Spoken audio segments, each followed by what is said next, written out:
తాకట్లో ఉన్న మీ బంగారాన్ని విడిపించి ఆ రోజు ఆన్లైన్ రేటుకి కొంటాం. Sharma gold company.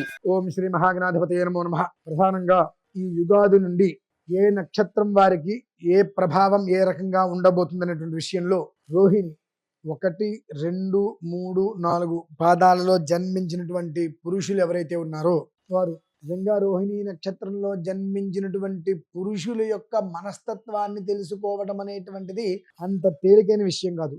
సముద్రం లోతు ఎంత అనేదైనా మనం స్కేల్తో తెలుసుకోవచ్చు, కానీ ఈ రోహిణి నక్షత్రంలో జన్మించినటువంటి పురుషుల యొక్క మనస్తత్వాన్ని మాత్రం అంచనా వేయటం అంత తేలికైనటువంటి విషయము కాదు. ఎందువల్లనంటే వారి అంత అమాయకం ఇంకెవరికి ఉండదు అన్నట్టుగా కనిపిస్తారు. వారికి ఉన్నటువంటి ఆలోచనలు విధానాలు ఇవన్నీ కూడా షార్ట్ టెంపర్ అంటారు కదండి, ఆ రకంగా వితిన్ సెకండ్లో వాళ్ళ మనస్తత్వాన్ని వాళ్ళ విధానాన్ని అలా మార్చేసుకుంటారు. వాళ్ళ మనస్సులో ఒకటి పడింది అని అంటే దాన్ని మార్చడం అనేటువంటిది ఎవరి తరము కాదు. వాళ్ళే ఏదో ఒకరోజు ఇది కాదు అని మార్చుకోవాలి. స్వతసిద్ధంగా ఎంత కష్టం వచ్చినప్పటికీ కూడా ఒక రకంగా ఉంటారు. వాళ్ళ మనస్సులో ఏదైనా ఒక విధానం నెగిటివ్ పడింది అంటే వాళ్ళు సాధించేటువంటి తత్వం ఇక భూమి మీద ఎవరి తరము కాదు. రోహిణి నక్షత్రంలో జన్మించినటువంటి పురుషులు వాళ్ళు ఒక మనిషిని సాధించాలి అని అంటే సాధిస్తున్నట్టు కూడా మీరు 100 మందికి నన్ను ఇతను సాధిస్తున్నాడని చెప్పిన 100 మందిలో ఒక్కరు కూడా నమ్మరు.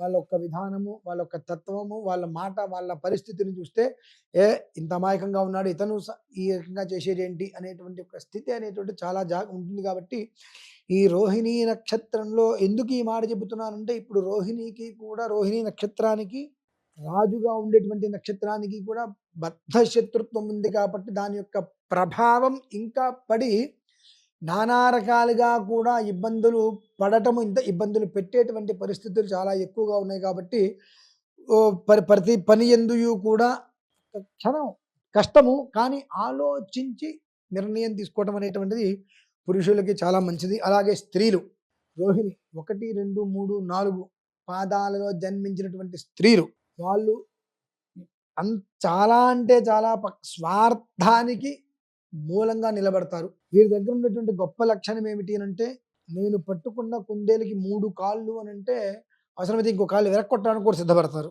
ఎందుకంటే వాళ్ళ ఆలోచన అంతయు కూడా పూర్తిగా ఈ చంద్ర ప్రభావము, చంద్రబలం పూర్తిగా లేకపోవటం వలన దాదాపుగా నెగిటివ్ తప్పితే పాజిటివ్ ఆలోచించరు.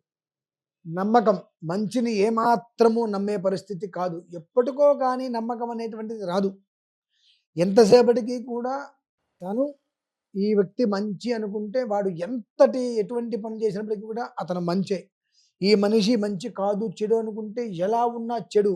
ఈ ఒక్క ధోరణి ఇక్కడ ఉంటుంటుంది. ఎందువల్లంటే పరిపూర్ణమైనటువంటి ప్రతికూల వాతావరణం వాళ్ళని పట్టి పీడిస్తుంది.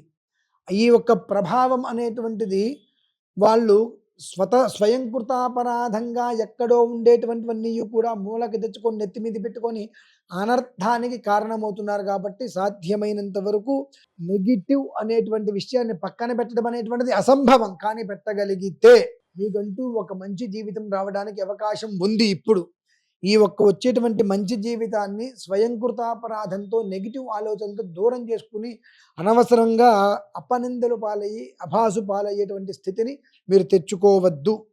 అలాగే గౌరీ ఆరాధన మీరు సాధ్యమైనంత వరకు చేసుకుంటూ ఉండగలిగితే ఆ అమ్మవారి యొక్క అనుగ్రహంతో అమ్మవారిని ఎక్కువగా స్తుతించడం వలన, ఆలోచించడం వలనైనా నెగిటివ్ అనేటువంటిది మీకు పోతే పాజిటివ్ అనేటువంటిది మీ లోపలికి వస్తుంది. అప్పుడు మంచి జీవితం అయితే ఇప్పుడు ఉన్నది.